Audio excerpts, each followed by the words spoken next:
Cagayan de Oro City, nakilala rin bilang CDO, ay isa sa mga sikat na destinasyon sa Mindanao, Pilipinas. Ito ay kilala para sa kanyang mga adventure at outdoor activities. Ang ilan sa mga sikat na lugar na dapat mong bisitahin ay ang Macahambas Cave, Gaston Park, at ang Mapawa Nature Park kung saan maaari kang mag-zipline at mag-water rafting. Bukod dito, ang CDO ay kilala rin sa kanyang masasarap na pagkain tulad ng lechon at sinuglaw.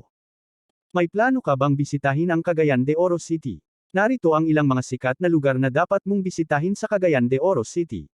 Isa, Seven Seas Water Park. Ito ang unang world-class water park sa Cagayan de Oro. Mayroon itong kapanapanabak na mga slides at rides na magugustuhan ng mga bata at matatanda. Dalawa, Mapawa Nature Park. Ito ay isa sa pinakapopular na tourist spot sa Cagayan de Oro. Maraming mga aktibidad na pwede mong gawin dito tulad ng pag-akyat ng bundok, paglangoy sa talon, pangangabayo, canyoneering, at cliff jumping. Tatlo, Cat-Anaco Falls. Ito ay isang magandang lugar na matatagpuan sa Barangay FS Cat-Anaco, Cagayan de Oro. Kung mahilig ka sa kalikasan, ito ang lugar na dapat mong puntahan. 4. Divine Mercy Shrine. Ito ay isang kahangahangang lugar na pinupuntahan ng mga turista at deboto upang makasali sa linggong misa ng simbahan.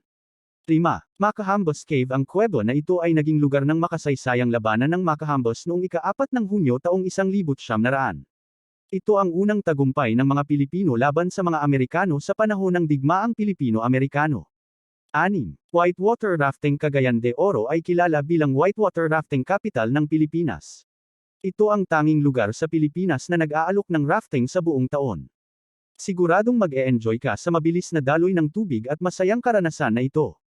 7. Gaston Park. Ito ay isang liwasan na matatagpuan malapit sa Augustine Cathedral at Archbishop Palace. Ito ang pangunahing plaza ng Cagayan de Misamis noong panahon ng Spanish colonial period at naging lugar ng labanan noong digmaang Pilipino-Amerikano.